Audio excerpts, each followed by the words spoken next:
Do you ever wish someone would draw you a map and give you the directions to the career of your dreams? If so, consider this podcast your GPS to a career where you feel strong, fulfilled, and passionate about your work, day in and day out. On this show, I'm sharing the tools to help you advocate for your strengths, discover your passions, and learn from folks who transform their careers for the better.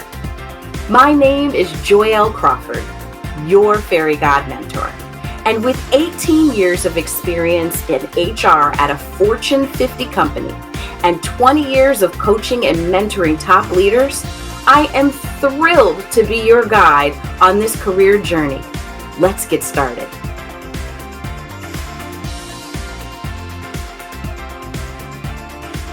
Hello and welcome back to Career View Mirror. I am your host, Joyel Crawford, and today's very special guest is Cheryl Engelhardt. She has been immersed in the world of music for as long as she can remember, crafting a career that spans genres of multiple entities and mediums, from composing music for commercials, trailers, films, meditation apps, and social justice choirs, to releasing 4 pop records of her own. Cheryl's journey eventually led her into the new age and classical crossover genres. Her passion for music comes from her desire to create environments where listeners have their own transformative experiences, often while she herself is on a personal adventure, whether traveling across the country by train or composing on a French mountaintop. Beyond music, Cheryl is a certified trauma-informed success coach, mentoring musicians one-on-one through her mastermind program, AMPLIFY. She's also has some fascinating experiences outside of the studio. In fact, her first job post-college involved scuba diving for the USGS, that's the U.S. Geological Survey. And in a heartfelt gesture, she brought her fans with her to the 2023 Grammy Awards, the Grammys, y'all, wearing a top.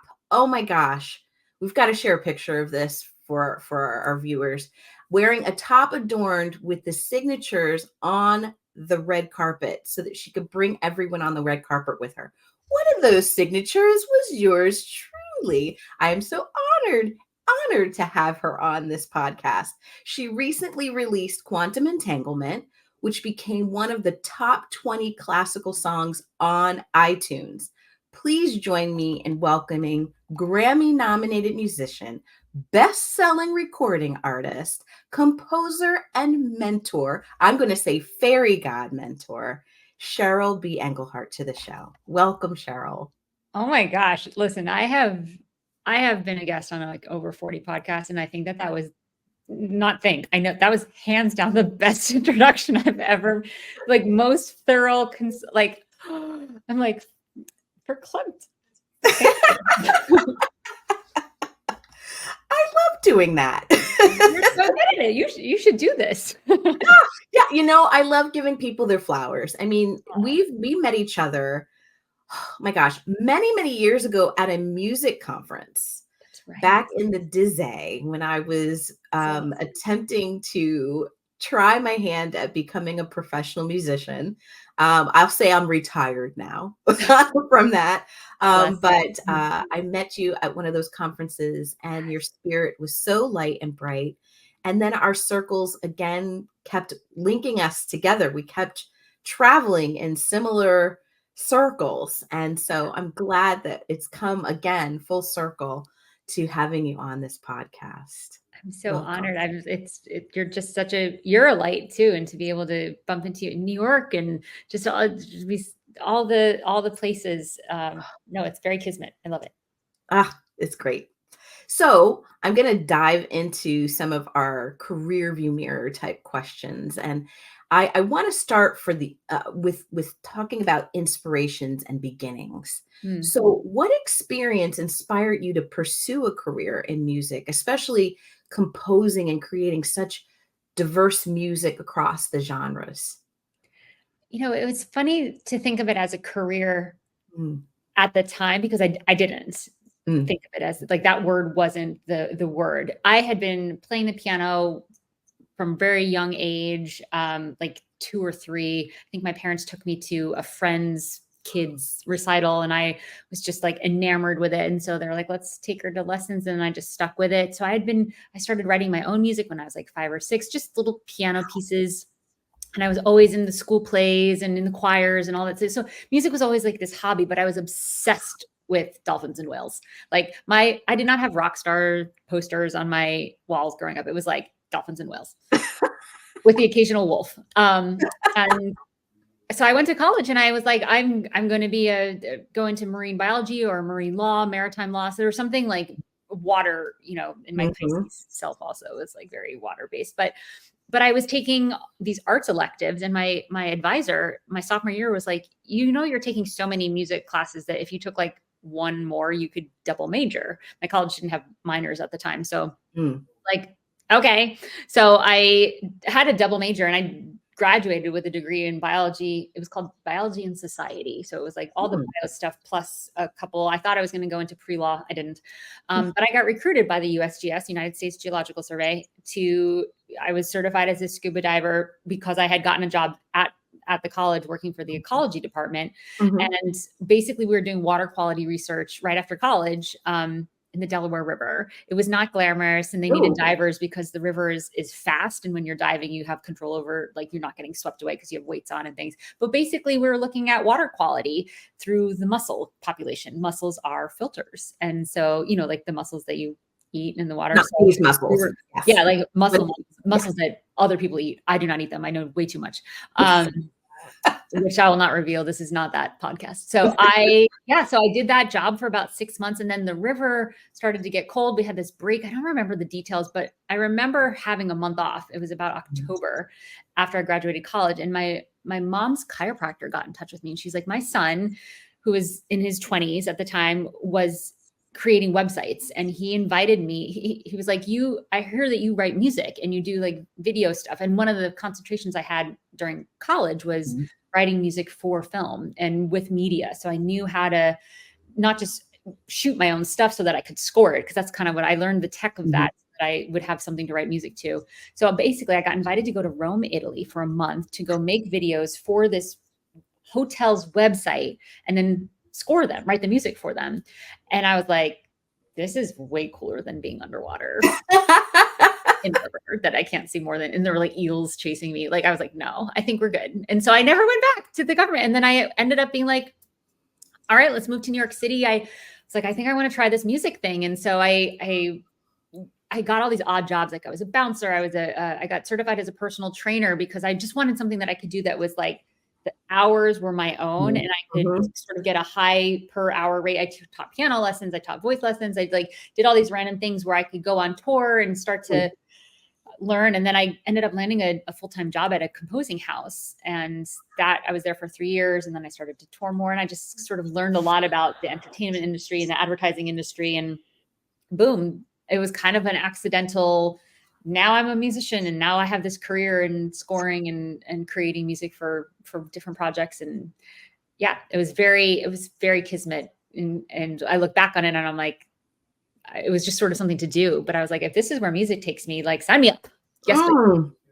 I love all of that story. It's almost like how a river, the Delaware River flows fast. You just kind of went with where the current was taking you. And I think that is such a fantastic story. I mean, it's just amazing how one opportunity kept leading into the other. It's just, it flows, for lack of better. Yeah. It did. Yeah.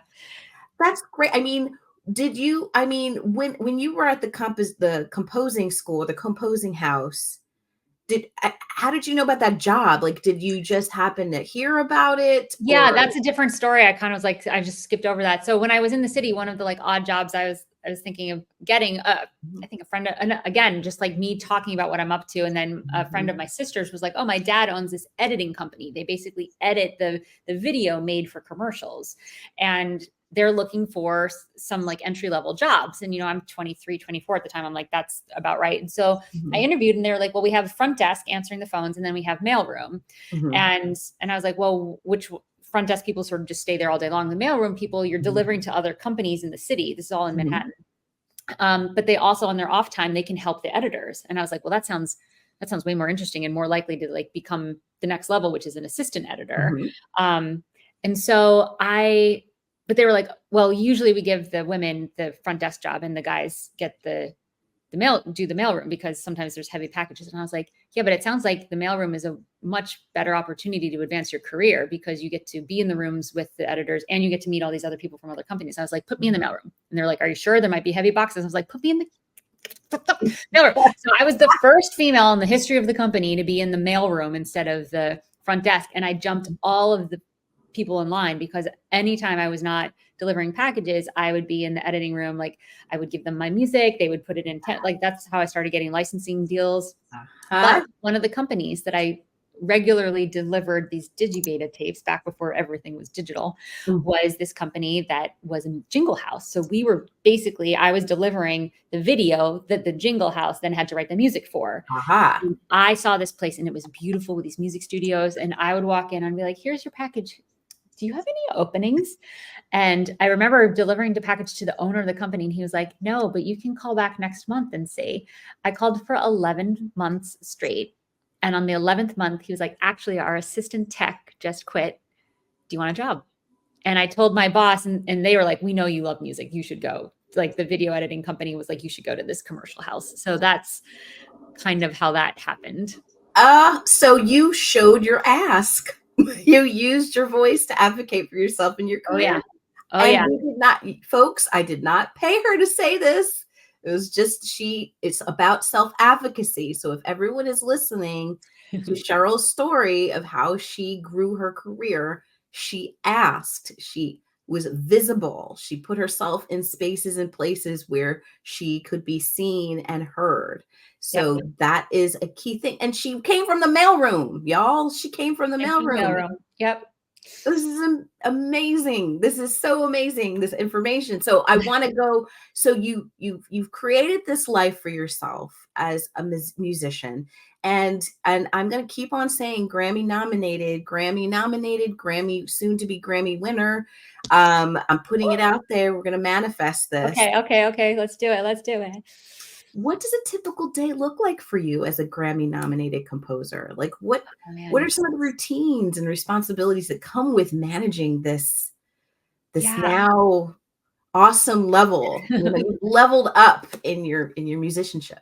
Yeah. I mean, well, one of the things that I really had to learn over my career is that the career goes in waves. And I used to freak out when I remember I was on tour with my band and we just played this beautiful venue in Switzerland. It was an outdoor festival for like 4,000 people. We were on the roof of the hotel that they were putting us up in. And I was like, this is amazing. Like I should write a song right now. And I couldn't come up with anything.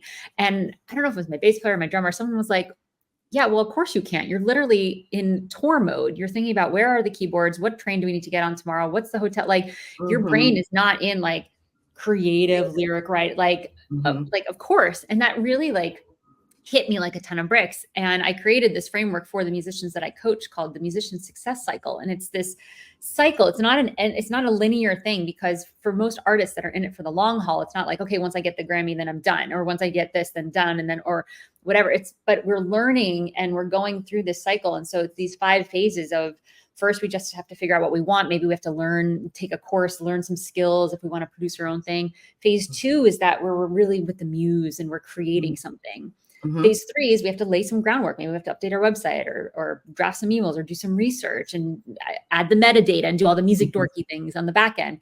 Phase 4 is pitching. This is where you take the thing you created into, and based on the goal you set from phase 1, you go figure out who do I need to ask and who do I need to promote to make this goal happen. And then 5 is when you actually fulfill. So if you were wanting to go on tour, then you go on tour and you fulfill whatever the thing was. And then you come back around the cycle again. And it's given me so much freedom to say, okay, you know what? I'm actually in phase 4. My energy is outward. It's not getting downloads from the universe. It's not writing lyrics.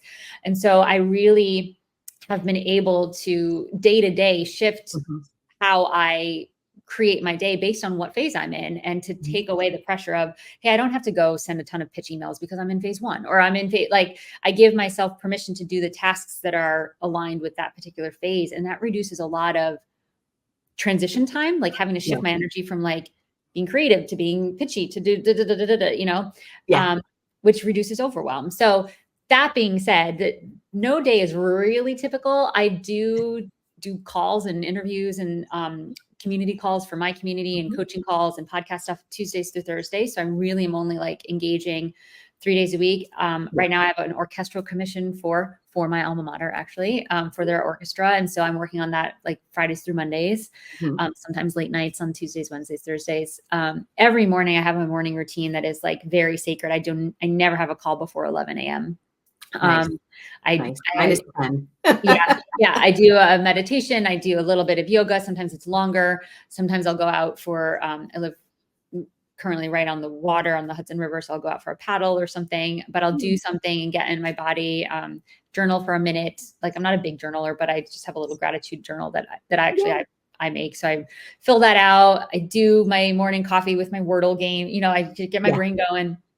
And then I sort of go through emails and see who I need to respond to. And I give myself a short amount of time to like deal with the outside stuff. And by then I'm ready for a break. So, I'm pretty like, all right, let's be soft about this.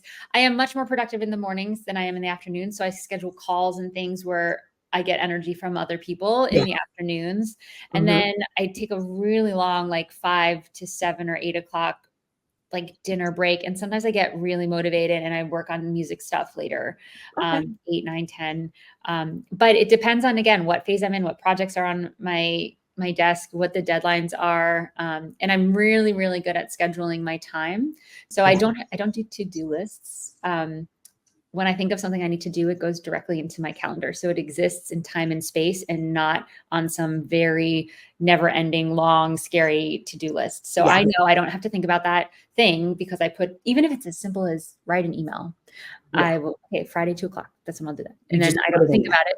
Until Friday, 2:00. So I've got this integrity and relationship with my calendar such that I reduce a lot of the stress of the things I have to do. And I also can really see what's important. If I don't put it in for this week because it's not due, I can put it in next week. And I think with to-do lists, a lot of people get caught up with everything's important, therefore everything is urgent. Yes. And I don't think that's true. It's not true. It's not true. Most of the things that are urgent usually actually aren't important. And things that are important are not urgent. Ooh. That sounds like one of those quotes that we need to put in a meme somewhere. I want to say that might have been Eisenhower or Kissinger. I will have to look that up. It is not that. It's that concept comes from them. I don't know if I'm saying it.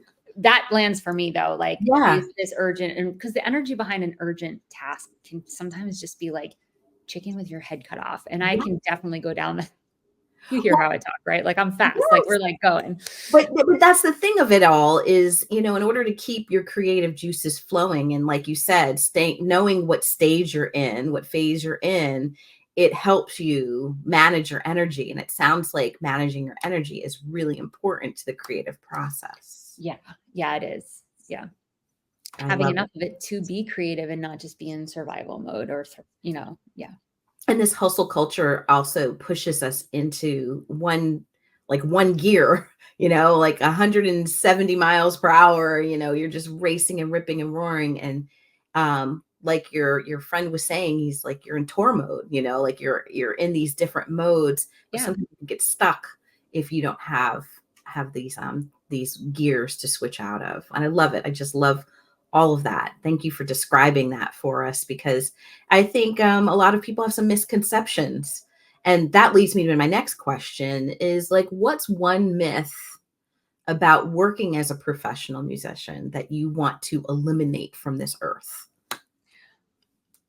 I think when a kid says to their parents, I'm just going to really generalize and stereotype at the moment, but when the kid says like, I want to be a musician, I think the parents hear, I want to be broke. And it is very possible to make money and pay your rent and be a fiscally responsible adult doing something you love, doing creative. And this goes for all art. And I think the people that I know that are doing it really well generally don't have just one stream of income. They are multi-passionate. Mhm. Most artists that I know are multi-passionate, Mhm. have dashes in their job describe, like artist slash director slash coach, or piano teacher slash yoga studio like we have these Mhm. passions, Mhm. which allow us to chase these dreams of just creating for a living. But I think it also allows us to have multiple skills and multiple skill sets, and diversify how we generate income. And I think that that's really, really important. I mean, there are some people that, they get a song on Grey's Anatomy and their years made or whatever the thing is, but Right.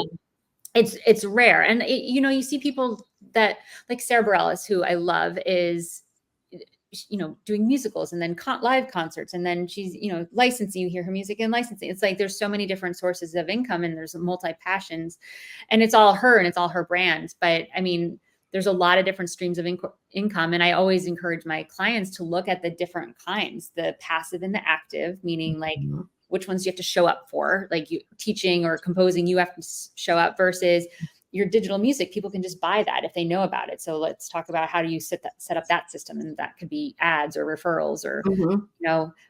teaching and having. I think a lot of musicians and artists in general think that if they're teaching, there's some level of failure. But I think teaching is a great way to increase your predictable baseline when you're in an unpredictable industry. Any sort of Right. arts industry is unpredictable. So looking at what can be predictable, what can be unpredictable, because especially with art, sometimes if you're a painter, you might get a commission for $50,000 painting and then nothing for 5 months. So, Right. You've got to, what is the baseline if you have a $0 month? Mhm. Sometimes teaching is that. For musicians, there's a lot of different ways to do that, touring or playing cover gigs when you really want to play your own arrangements, your own Right. songs. Some people think that there's like a compromise there. So it's really like put the glasses on of the filters of, I'm doing something that I love. And the more I can take the pressure off of my art and give it go be a bartender, go be a personal trainer. Like, I think Elizabeth Gilbert says this in her book, Big Magic, which is such a beautiful artist's book, to take the pressure off of the art, to have to make you the money. Like, there's no shame. I think she was sort of debunking the idea that there's shame in getting a side hustle that feels aligned. Like, I loved personal training. Like, I was on the crew team in college. I liked learning about my body and helping other people feel comfortable in theirs. And like that, nothing to do with music. Right. And felt aligned, like helped me raise that baseline while I was still developing my own, like what the music part of the career would be. So Absolutely. There's always different avenues, different revenue streams. I remember being in a mastermind and she said, imagine your hand as, as your business, and always leave one finger open for an additional revenue stream. But like all the fingers on your hand are different revenue streams, and you leave one free, for that extra opportunity that may come up about. And like you said, it has to just be aligned with what will feed you. Like sometimes it doesn't doing something that is monetized doesn't necessarily have to be something that you abhor, like you just, right. like you Yeah. really hate. Yeah, we want to do less of that. We don't Yeah. want to do the abhorring things. Yeah. We want to do things that feel aligned, because I guided kayak trips for a long time. I was going to go out anyway. I might as well get paid to be the one in the front. So I'm competitive. I was going to be in the front anyway. So, like that sort of stuff. It's like, okay, what can I do that might feel a little left of center, but it's going to really support something long-term. Indeed. Oh, I love all these things. So one of the questions that I really wanted to ask you is, do you have a bad day? What's the thing that gets you out of bed in the morning? Yeah, I mean, there's life stuff, right? Like relationships and family and things. And usually those are the sources of my bad days. I don't, I, you know, The day that I didn't win the Grammy, when I was nominated, that was tough, because I really felt like I was close. I was very much the new kid on the block. I think like all the other nominees were predominantly men or men groups, and they had all won before or been nominated before. So it was like, I was definitely like, what's, so I thought I was like, had this like kind of David and Goliath, a little bit of an underdog kind of story. So that was like a rough day in the career. And of course, everyone around me is like, it's amazing to even be nominated. It's, you know, like it's a whole, you know, I'm hanging out with LL Cool J and like what? So, you know, being perspective, it's all perspective. But yeah, the trickier days are when it's really like me battling me, and or my anxiety pops up for whatever reason, when usually there's like some sort of decision to make or something that I'm, you know, working on with my husband, or, you know, it's usually the personal stuff. The music, especially because I have this really beautiful fan base that's sort of been following me. When I pivoted from doing pop rock and touring and like kind of like Cheryl Crow type of music, but with a piano, and I pivoted to releasing more new age and contemporary classical crossover stuff, I was like, oh, I'm going to lose my whole fan base. This is so weird, but this music is really doing well. It's hitting the charts. People are buying it that are not in my fan base. And my fans were like, cool. What do we need to do where to buy it? And I was like, what? So just, you know, knowing that they're there, and like when I create something, they really receive it, is really special. And then just knowing that I have this body of musicians that I am coaching, that's in my membership that I've started 9 years ago, Amplify, that they are like looking to me. And I really like to say that I'm an example of what's possible. Because if you don't know that a thing is possible, then it's not in your realm. And the second you hear someone that's in your world doing it or achieving whatever it is, then suddenly it's in your world. And I'm not saying that they have to go scuba dive for the government and do all this, like their path doesn't have to be my path, but I'm kind of like I've heard the FedEx arrow, you know, on the FedEx logo. I never knew this. And someone said this to me like a year ago, that there's a white sort of negative space arrow pointing in the direction of and once you see it, you can't unsee it. And so I try to be the FedEx arrow for people. Like once you see like, oh, it's possible for an independent artist who's not signed to a major record label to get nominated for a Grammy, like, okay, like what else is possible? And then it sort of takes blinders off. So I try to live. So that gets me out of bed for sure. Even on the days where I'm like, I would just like to watch Netflix here. And there are days like that. And there are days like that. Yeah. That's good. I mean, I appreciate your transparency, and I love that, you know, being the thing. I say that a lot about the reason why I do this podcast is because I feel that if people can see it, they can be it. You know, it's important to see the representation, see that visual reality, because then it can be something. And so I appreciate that that's what gets you out of bed in the morning, is knowing that you have a support system to keep you lifted, you know, keep listening. And we're, you know, me as part of that, part of that fan base, you know, you change genres, and I was just like, okay, what's next? I mean, artists do it all the time, you know. Madonna, you know, she's constantly reinventing herself. Cher keeps retiring and keeps on coming out with different things, you know. So I mean, it's just like, of course, why not, Cheryl? Like you write and compose beautiful music. So what flavor of music are we going to hear? You know, so it's just, I love that. I just love that. So for the, you know, people who are aspiring, you know, younger musicians that are aspiring to be what they see, what is one career tip that you could share?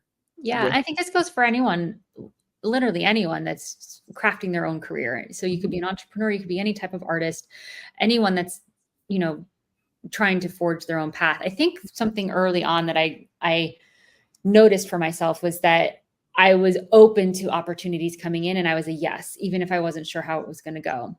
At some point, you have to really be intentional about your yeses, because there was a moment where I was like, I don't feel like this is my life. I was saying yes to so many other things, and I hadn't really started to say, okay, what do I want, and what's the direction I want to go in, and then say yes to things along that path.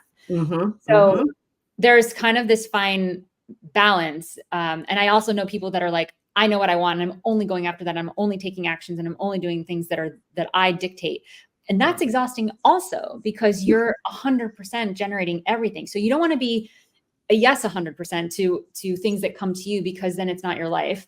And that will get exhausting and out of alignment. And you also don't want to be 100% a no to everything except for anything you generate, because then it's all on you. So there's this fine balance that I really try to live by, which is know what my path is, know what my next, I call them champagne wins, like a goal that's so clear that everyone will know when I hit it and will know when to break out the champagne, right? It's not just like, it's not just more fans. It's like real, something really specific. And it could be as simple as 1,000 new fans on your email list, or a Grammy nomination. It can be, and it also doesn't have to be monumental. It can just be like the next thing that you're working towards. So you've got a path, you've got some clarity, you've got a North Star, and you're open to, or you're not attached to how you're going to get there, meaning you're open to anything showing up, and it could be something you've never thought of. But if it's aligned in getting you to that North Star, then we've got that nice balance between being a yes and being really intentional about where you're going. So I would just give that advice of like,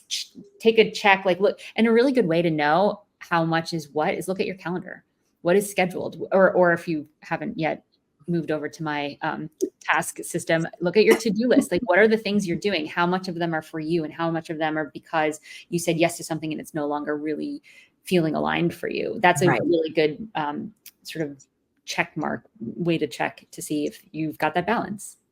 I love that. I love that, you know, and I love kind of keeping and holding space for things that you might not in your brain have strategized as your path. But leaving it open. And here's another follow-up question to that wonderful tip that you shared.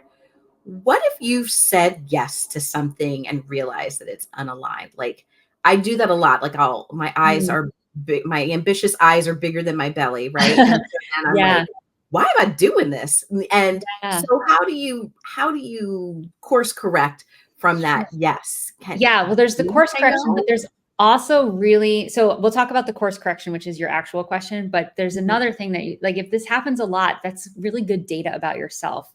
So if you notice this and you're like, oh, I'm constantly having to course correct or do things that I don't love doing because I'm like, eyes are bigger than the stomach, right? Ambitious wise, it may be an indication that there needs to be a practice put in of like, hey, I'm never going to reply to a request for XYZ without sitting on it for 4 hours or 8 hours or an overnight. Or like, I need to take a breath, or I need to do like sit and do like 2 minutes of deep breathing before I respond to this thing. Cause I know that this feels really good right in the second, but this might just be, who knows what it might be. Maybe it's a scarcity response of like, I'm not going to get another one. I have to say yes. Or it could be, I don't know, without getting into it. Right. But if you have this data of like, I always do this and I always regret it, and I want to stop wasting my time course correcting, let's put something to put a wedge in that pattern. So I'll just put that in. So notice that.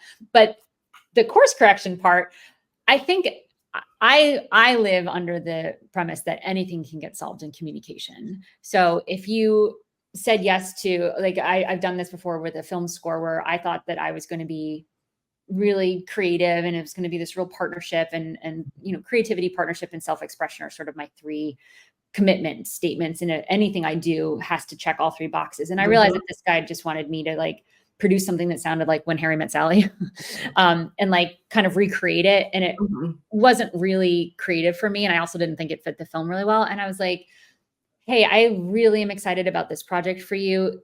After learning a little bit more and looking at the timeline, it's not really a good fit. I can refer you to a couple other composers unless you have someone. I'm so sorry to back out of this. Like, let me know how I can support you moving forward. So it's really, I'm coming from like, how can I support you? And I need to back out because this isn't aligned, right? Or this doesn't fit, or whatever. And I, you know, the sooner you know that, the better it usually is for the other party. And I think dragging your feet just because you're worried about how it's going to go, or I probably wouldn't get called. I haven't gotten called from him again. Like, so there might be a door closing if you do that too often. But at the same time, I think it's better off in the end if you are, you know, dragging your feet through something. People can feel that. People aren't. Yes, when you can feel that energy. They can feel it. It's detracting, you know, it's, So there's always a chance to change your mind is what you're saying, Cheryl. I think there is. I think in certain relationships, like, it will start to weigh on the other party. If you're constantly, they're going to lose trust in you. There's going to be something to clean up. Like, you can't constantly be cleaning up. Like, at some point you've got to figure out what's the source of me always having to clean up, like I was talking about before. So I wouldn't say always. I do think anything can get solved in communication. And I do think that you you need to do the work to look at why does this pattern keep happening for me? Because there is an impact on other people. So just, again, there's always this balance, right? Finding the balance between like, yes, you don't want to do things you don't want to do. And how can we be responsible for that, for this behavior that we have? Yes. Beautiful. Beautiful, beautiful, beautiful. I just thank you so much, Brava, for sharing all of these things within your journey, and giving us some really helpful hints and tips for all of us, not just people who are in the music industry or musicians, but just in general. You can apply this to your life in general. Yeah. I really love just the opportunity that you've taken out of your time into your energy space and your energy bubble this afternoon to share you with us. I would like to encourage everyone to check out her latest work, which is Quantum Entanglement. It's available on all platforms, and you can visit her website, which is www.cbemusic.com. Cheryl B. Engelhardt. Thank you so much for having me. Thank you so much for being here. And thank you all for being here on the show.